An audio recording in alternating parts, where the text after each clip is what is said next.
केदारनाथ यात्रा मार्गों पर सुधार कार्य तेज, पैदल और घोड़े खच्चरों की आवाजाही शुरू। 31 जुलाई की अतिवृष्टि के बाद केदारनाथ यात्रा मार्ग अधिकांशतः दुरुस्त, यात्री कर सकते हैं यात्रा। 15 सितंबर से केदारनाथ यात्रा सुचारू। मानसून के बाद श्रद्धालुओं के लिए पूरी तैयारियां। 31 जुलाई को रुद्रप्रयाग जनपद में हुई अतिवृष्टि के बाद उत्तराखंड शासन प्रशासन तेज गति से केदारनाथ धाम यात्रा मार्गों को सुचारू करने में जुटा हुआ है। बद्रीनाथ केदारनाथ मंदिर समिति के अध्यक्ष अजेंद्र अजय ने बताया कि पिछले दिनों हुई अतिवृष्टि से केदारनाथ पैदल और मोटर मार्ग काफी क्षतिग्रस्त हो गया था, लेकिन अब केदारनाथ यात्रा मार्गों के अधिकांश रास्तों को दुरुस्त कर लिया गया है और अब केदारनाथ पैदल यात्रा गतिमान है। साथ ही घोड़े खच्चरों की आवाजाही शुरू हो गई है। जो भी यात्री यात्रा पर जाना चाहे जा सकता है।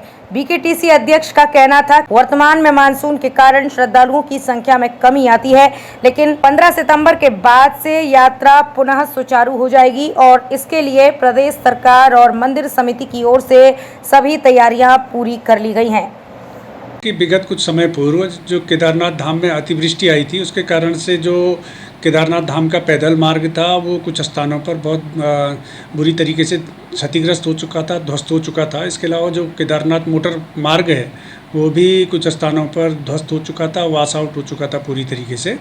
लेकिन प्रदेश सरकार के स्तर से बहुत तत्परता के साथ में जो राहत और पुनर्निर्माण के कार्य वहाँ पर प्रारंभ किए गए, उसके चलते वर्तमान में जो पैदल मार्ग है वो लगभग पूरी तरीके से तैयार हो चुका है और उस पर पैदल यात्रियों के अलावा घोड़े खच्चरों की आवाजाही भी शुरू हो चुकी है और जो यात्री वर्तमान में केदारनाथ धाम जाना चाहते हैं वो जा सकते हैं। हालांकि वहाँ पर अभी मौसम पूरी तरीके से अनुकूल नहीं है और काफ़ी लगातार वर्षा भी हो रही है, प्रतिकूल परिस्थितियाँ भी पैदा हो रही हैं। लेकिन जो हमारी निर्माण एजेंसियाँ हैं उन्होंने बहुत तत्परता के साथ में ये कार्य किए हैं और पैदल मार्ग को पूरी तरीके से सुगम कर दिया गया, सुचारू कर दिया गया है।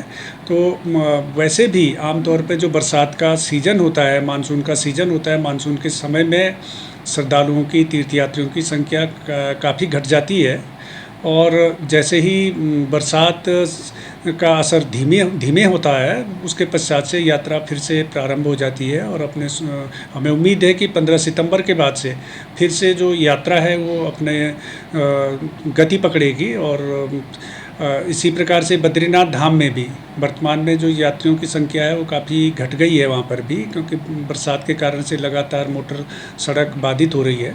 लेकिन 15 सितंबर के बाद से हमें अनुमान है कि जो यात्रा का द्वितीय चरण होगा उसमें फिर श्रद्धालुओं की, तीर्थयात्रियों की संख्या बढ़ेगी और प्रदेश सरकार के स्तर से, बद्रीनाथ केदारनाथ मंदिर समिति के स्तर से जो भी आवश्यक व्यवस्थाएं की जानी है, वो आवश्यक तैयारियां वो सब संपूर्ण कर ली गई हैं।